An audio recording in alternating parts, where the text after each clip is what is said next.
नमस्कार। वैदिक क्लासेज में एक बार फिर से आपका बहुत बहुत स्वागत, हार्दिक अभिनंदन। अपनी जो हिस्ट्री की क्लास चल रही थी उसी को क्रमबद्धता से आगे बढ़ाते हुए अपनी अगली क्लास होगी और हमने पढ़ा गुर्जर प्रतिहार वंश के बारे में। इससे पहले हम पढ़ रहे थे गुर्जर प्रतिहार वंश, जिसमें भी गुर्जर प्रतिहार जिसमें हमने पढ़ा राजोगढ़ के गुर्जर प्रतिहार, मंडौर के गुर्जर प्रतिहार, और एक एक करके हमने सबका क्या है डिटेल में अध्ययन किया है। ठीक है, अब आगे देखो, कन्नौज के जो प्रतिहार है इन्हें जालौर के प्रतिहार भी कहा गया है, क्योंकि राजस्थान से ही इनका क्या है शासन क्षेत्र प्रारंभ होता है। ये वही नागभट्ट प्रथम है जिसकी हम पहले चर्चा कर चुके थे राजोगढ़ के प्रतिहारों में और मंडौर के प्रतिहारों में। मंडौर का जो प्रतिहार है उनमें से ही नागभट्ट प्रथम एक बहुत ही ज़्यादा प्रतापी शासक होते हैं और वो आगे चल करके कन्नौज, जालौर आदि क्षेत्रों पर क्या है अपना प्रभुत्व जमा लेते हैं। इसी क्रम में नागभट्ट प्रथम ने कन्नौज को के अलावा अन्य सभी क्षेत्रों को क्या है विजित कर लिया था। उसके बाद में उसी का जो पुत्र है नागभट्ट प्रथम का, वो है कोकुस्थ। ठीक है, इसकी हम पिछली कक्षा में वर्णन कर चुके हैं। इसके बाद में आता है देवराज। ये दोनों इतने सक्सेसफुल शासक नहीं हैं, लेकिन फिर भी हम इनका नाम ले सकते हैं, क्योंकि इन्होंने अपने जो पूर्ववर्ती साम्राज्य उसको अक्षुण्ण बनाए रखा, उसमें किसी भी प्रकार का डिफीट नहीं होने दिया। इसके बाद में देवराज का, यानी कि अगर बात करें कि नागभट्ट का तो क्या है परपोता है, कौन? वत्सराज, जबकि देवराज का क्या है पुत्र है। अपन कर लेते हैं बात वत्सराज की। ठीक है, और अगर यहाँ पर देखो ये है कन्नौज के प्रतिहार।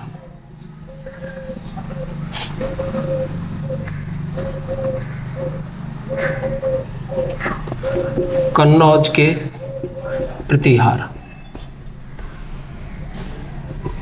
ठीक है। इन्हीं में अगला जो नाम आता है वो है वत्सराज। वत्सराज को हम डिटेल में इसलिए पढ़ रहे हैं क्योंकि ये काफ़ी सक्सेसफुल शासक थे। इससे पहले नागभट्ट प्रथम जो थे वही सक्सेसफुल शासक रहे। उसके बाद में कोकुस्थ आता है, फिर देवराज आता है। देवराज की ही, अब इसके बारे में हम बता दें कि ये देवराज एवं देवराज की पत्नी भूयिका देवी का क्या है पुत्र है। कौन? वत्सराज। वत्सराज का नाम सबसे ज़्यादा इसलिए लिया जाता है कि भारत के इतिहास में जो त्रिपक्षीय संघर्ष है लगभग 100 साल तक जो जमीन में रहता है, उसी संघर्ष की शुरुआत कौन करता है? देवराज करता है। देवराज के अगर शासनकाल की बात की जाए तो ये 783 में शासक बनता है, जो कि 800 तक लगभग चलता है। ठीक है भाई,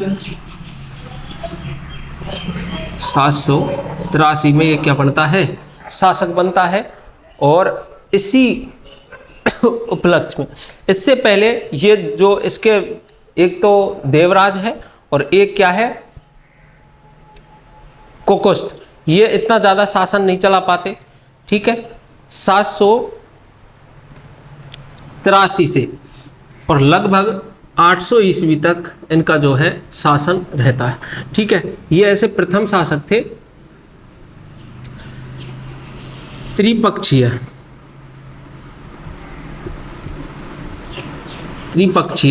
संघर्ष की शुरुआत इन्होंने की।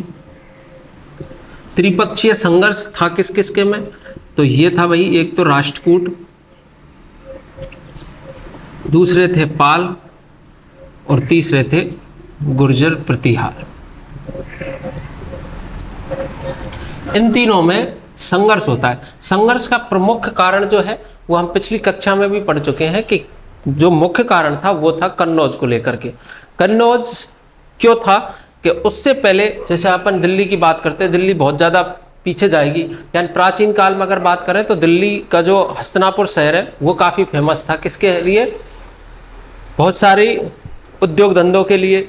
इसके अलावा वो राजधानी भी रहा है। ठीक है, तो इसलिए वो ज़्यादा फेमस था। लेकिन इस काल में लेकर के, इस काल में क्या हुआ कि कन्नौज जो है भारत का क्या बन चुका था, केंद्र बन चुका था। दिल्ली के बाद में मगध आता है, मगध के बाद में भी और अंग वगैरह ये बहुत ज़्यादा फेमस होते हैं, लेकिन उसके बाद में कन्नौज बहुत ज़्यादा फेमस होता है। और कन्नौज को लेकर के ही इन तीनों शासकों में क्या होता है, युद्ध होता है। इसी युद्ध की शुरुआत करता है कौन, वत्सराज। तो इसकी एक तो कुछ इसकी और जो वत्सराज है इसकी कुछ उपाधियां हैं, और उपाधियों के बारे में अपन एक एक करके चर्चा कर लेते हैं कि कौन कौन सी जो है वत्सराज ने उपाधि धारण की। तो एक तो इनकी उपाधि थी परमेश्वर की उपाधि। भाई इसकी जो उपाधि थी वो किसकी थी, एक तो महाराजाधिराज यानी कि उपाधि, एक तो रणहस्तन की उपाधि इसकी थी। ध्यान रखें ये क्वेश्चन आ चुका है कि रणहस्तन की जो उपाधि है वो किसकी थी। तो रणहस्तन की उपाधि किसकी थी गुर्जर प्रतिहारों में, वत्सराज की थी। इसके अलावा इसकी महाराजाधिराज, महाराजाधिराज की उपाधि भी इसकी रही है। इसके अलावा इसकी एक और उपाधि रही है और वो है परमेश्वर की उपाधि। ठीक है भाई, इसकी उपाधि रही है परमेश्वर। तो ये तीन उपाधियां इसकी जो बहुत ज़्यादा फेमस रही है। ठीक है, इसके अलावा देखो इन्होंने किस किस को, एक तो इन्होंने क्या है भंडी जाति जो है, भंडी जाति को इन्होंने क्या किया, पराजित किया। भंडी जाति पर विजय। क्या हुआ भैया, भंडी जाति पर क्यों विजय प्राप्त करता है। भंडी जाति ने क्या कर दिया था, विद्रोह कर दिया था, और उसी विद्रोह को दबाने किसने दबाया, वत्सराज ने दबाया। जब देवराज उस समय क्या था, शासक था। तो वत्सराज क्या है, उस समय क्या थे, सिपह सालार थे यानी कि सेनापति थे। और यही इसी की सेनापतित्व में क्या है, देवराज इसको भेजता है। भंडी जाति का जब विद्रोह होता है तो विद्रोह को दबाता है कौन, वत्सराज दबाता है। ठीक है, इससे पहले हम इसके एक फेमस शासक की चर्चा कर चुके हैं कि नागभट्ट प्रथम। नागभट्ट प्रथम का एक बहुत बड़ा कार्य ये था कि उन्होंने क्या बनाया, एक संघ बनाया अरबों के विरुद्ध। ठीक है, और उस संघ में कई शासक थे, जैसे जय सिंह थे, बप्पा रावल थे, वो उसके क्या थे, सिपह सालार थे। और उन्होंने अरबों के विरुद्ध इसने क्या किया, एक तो भंडी जाति को पराजित किया। भंडी जाति को पराजित करने के बाद में एक और इन्होंने कार्य करते हैं, और एक और शासक है जिसको ये पराजित करते हैं, जिसका नाम है इंद्रायुध। इंद्रायुध को भी ये क्या है, अपने युद्ध में पराजित कर देते हैं। इंद्रायुध को पराजित करने का जो मेन कारण था वो क्या था, तो वो अपन पढ़ लेते हैं।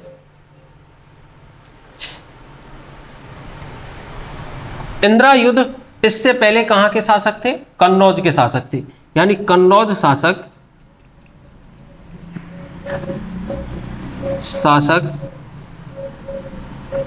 इंद्रायुध को पराजित किया,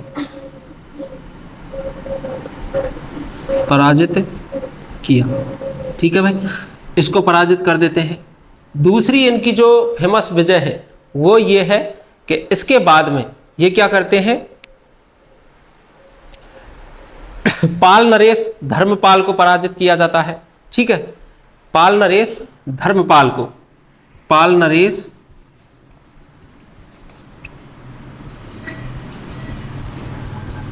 धर्मपाल को पराजित,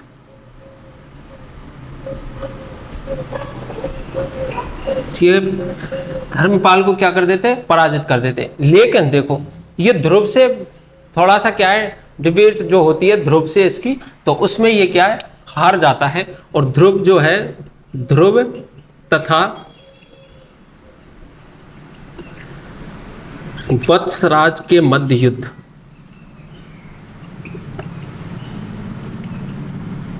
युद्ध होता है। ठीक है, इसका निर्णय ये होता है कि ध्रुव इसको जो है पराजित कर देता है। ध्यान दो, ये जो है पाल नरेश, ठीक है, और इसके बाद में राष्ट्रकूट नरेश। ठीक है, दोनों ही युद्ध किसके ऊपर हो रहा है, इस कन्नौज को लेकर के क्या हो रहा है, युद्ध हो रहा है कि कन्नौज पर सबसे प्रभावशाली शासक कौन है, कन्नौज पर कौन आगे के समय में कौन शासन करेगा।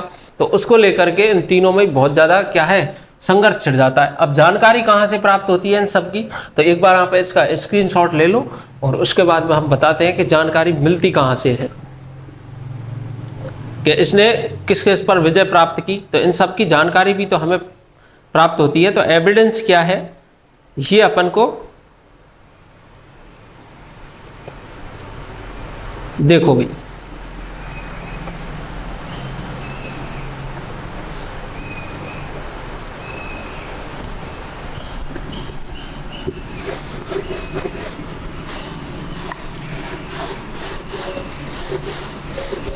एक तो हमें इसकी जानकारी प्राप्त होती है हरिवंश पुराण से। हरिवंश पुराण जो किसकी है भैया, जीनसेन की। किसकी है, एक तो हरिवंश पुराण है जो किसकी है, जीनसेन की है। और जो दूसरा इसका एविडेंस है वो ये है कि कुबलय माला, बहुत ही फेमस है कुबलय माला, जो कि उदयतन सुरुई की पुस्तक है, उदयतन सुरुई की।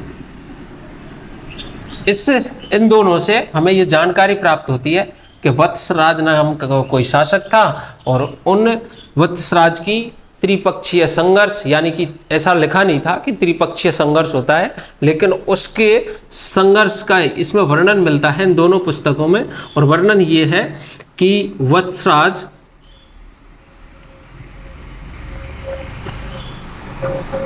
पाल तथा राष्ट्रकूटों का दुश्मन है,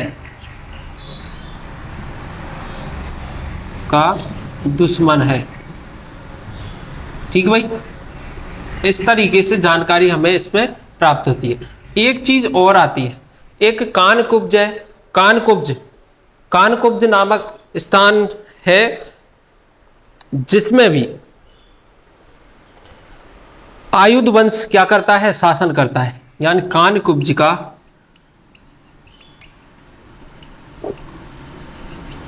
आयुध वंश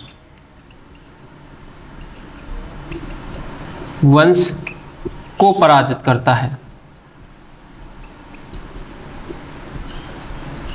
ठीक है। तो कानकुब्ज का जो आयुध वंश है उसको भी ये क्या कर देता है, पराजित कर देता है, उस पर भी विजय प्राप्त कर लेता है। तो इस तरीके की जानकारी हमें यहां से प्राप्त होती है, ठीक है। एक चीज और ध्यान रखें, इसकी माता का जरूर नाम आता है, वत्सराज की माता का नाम, तो ये आप ध्यान रखना, भूयिका देवी, और पिता जो थे इसके कौन थे, देवराज, ठीक है। देवराज और भूयिका देवी का पुत्र था। अगर बात की जाए कि इसकी जानकारी कहाँ से मिलती है, तो हरिवंश पुराण से जानकारी मिलती है जो कि जीनसेन द्वारा लिखित है। कुबलय माला से जानकारी मिलती है जो कि उदयतन सूरी की पुस्तक है, ठीक है।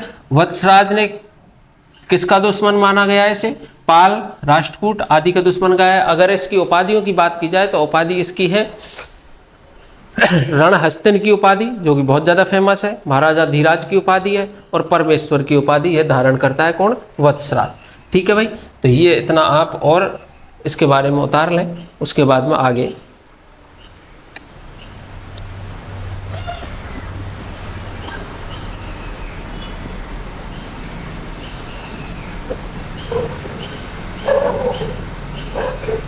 इसके बाद देखो, इसके बाद शासक आएगा नागभट्ट द्वितीय, ठीक है। बहुत ही फेमस शासक रहा है प्रतिहार वंश का, ठीक है। यहां पर देखो युद्ध कर रहा है कौन, नागभट्ट प्रथम, ठीक है भाई। नागभट्ट प्रथम, सीधी सी बात करते हैं, वत्सराज का क्या है, पुत्र है। वत्सराज का पुत्र है कौन, नागभट्ट प्रथम।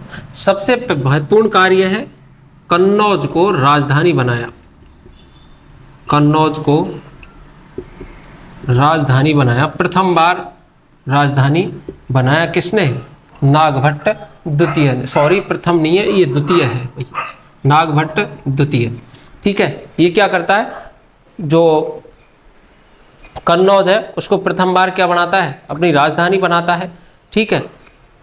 इससे कन्नौज का अगर एक दूसरा नाम भी आता है, कन्नौज को दूसरा जो नाम है, उपनाम, उपनाम है चक्रायुध। ये आप ध्यान रखें, कन्नौज को चक्रायुध के नाम से भी जाना जाता है। ठीक है, इसे चक्रायुध भी कहा गया है, किसको? कन्नौज को। और इसी के समय यानी कि नागभट्ट द्वितीय के समय ही गोविंद तृतीय का क्या होता है? गोविंद थर्ड का आक्रमण होता है। आक्रमण होता है किसका? गोविंद तृतीय का। ठीक है, दूसरा एक और फेमस है, हमने पहले पढ़ा था कि नागावलोक दरबार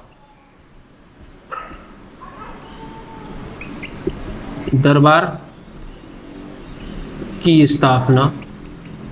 ठीक है, नागावलोक दरबार दोनों ही शासकों में मिलता है, यानी कि नागभट्ट प्रथम के समय भी नागावलोक दरबार था और इसके समय भी। नागावलोक दरबार का मतलब है 9 लोगों का समूह, यानी कि इसके दरबार में 9 विद्वान ऐसे थे भैया, अलग अलग 9 विद्वानों का समूह का आश्रयदाता इसको बोल सकते हैं, आश्रयदाता। ठीक है, यानी कि चिकित्सक क्षेत्र में, ज्योमिति क्षेत्र में, ठीक है, तो सभी प्रकार के धार्मिक क्षेत्र में इस तरीके के 9 विद्वान जो हैं इसके दरबार में भी क्या करते थे? निवास करते थे या रहते थे। ठीक है, इतनी जानकारी हमें यहाँ से मिलती है। ठीक है, अब देखो इसकी एक उपाधि मिलती है, परम भट्टारक और महाराजाधिराज की उपाधि, यानी परम भट्टारक महाराजाधिराज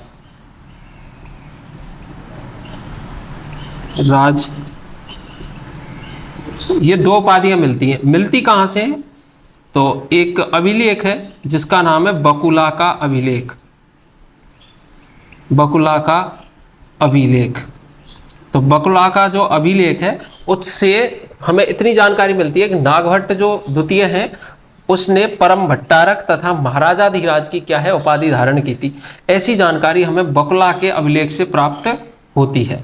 ठीक है भाई, तो बकुला के अभिलेख से किस शासक की उपाधियों के बारे में जानकारी प्राप्त होती है? अगर ये क्वेश्चन आता है तो आपको आंसर है कि बकुला अभिलेख जो है उससे नागभट्ट द्वितीय की परम भट्टारक तथा महाराजाधिराज की उपाधियां हमें देखने को मिलती हैं या जानकारी उनकी मिलती है। ठीक है भाई, इतनी जानकारी अपने को नागभट्ट द्वितीय के बारे में प्राप्त होती है। इसके अलावा देखो नागभट्ट द्वितीय वत्सराज तथा पत्नी माता का नाम है नागभट्ट सुंदर देवी। सुंदर देवी यानी कि वत्सराज की जो पत्नी है वो कौन है? सुंदर देवी इसकी जो पत्नी है वो है, और सुंदर देवी का ही पुत्र है कौन? नागभट्ट द्वितीय। तो ये जानकारियां जो हैं हमें यहाँ से प्राप्त होती है नागभट्ट। एक और है भैया, एक खुमान रासो। ठीक है, खुमान रासो, खुमान रासो। ठीक है, खुमान रासो जो है इसमें नागभट्ट द्वितीय की पराजय का वर्णन है। नागभट्ट द्वितीय की पराजय का वर्णन है। पराजय किससे हुआ? गोविंद तृतीय से पराजित हुआ, गोविंद थर्ड से। हम पहले लिख चुके हैं कि गोविंद थर्ड का आक्रमण होता है किसके समय में? नागभट्ट द्वितीय के समय में, और इसमें पराजित हो जाता है। और ऐसी जानकारी कहां से प्राप्त हो रही है? खुमान रासो से हमें जानकारी जो है प्राप्त होती है। किससे? खुमान रासो से। ठीक है, और एक प्रबंध कोश से भी हमें जानकारी प्राप्त होती है इस तरह की, प्रबंध कोश। ठीक है, प्रबंध कोश से भी जानकारी हमें प्राप्त होती है। खुमान रासो से जानकारी प्राप्ति होती है नागभट्ट थर्ड के आक्रमण और पराजय और विजयों के बारे में हमें जानकारी प्राप्त होती है। तो इतनी जानकारी हमें यहाँ से प्राप्त होती है। आप इनको उतारो। ध्यान दें कि अभी अपन केवल एक बार में गुर्जर प्रतिहार जब पूरा वंश हो जाएगा, प्रमुख जो शासक हैं उनके जो महत्वपूर्ण अपन के एग्जाम लेवल से जो क्वेश्चंस आते हैं उनके अपन वर्णन कर रहे हैं। इसके अलावा उनके द्वारा जो जितने भी स्थापत्य के लेवल से जो कार्य किए जाएंगे तो उनकी अपन एक अलग से क्लास बना देंगे, तो ऐसी कोई दिक्कत नहीं है। तो आप ये चीज़ें एक बार नोट करें।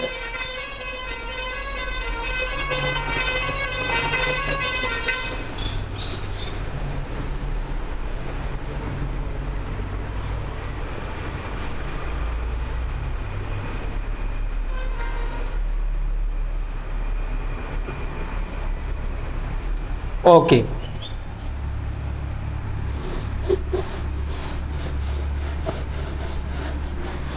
अब नागभट्ट द्वितीय जो है, इसके बाद में भाई साहब बहुत सारे लोगों ने क्या है, बहुत सारी क्लासों में हमने देखा है कि 833 तक जो नागभट्ट द्वितीय है वो शासन करते हैं। इसके बाद में 833 में शासक बनते हैं कौन? रामभद्र।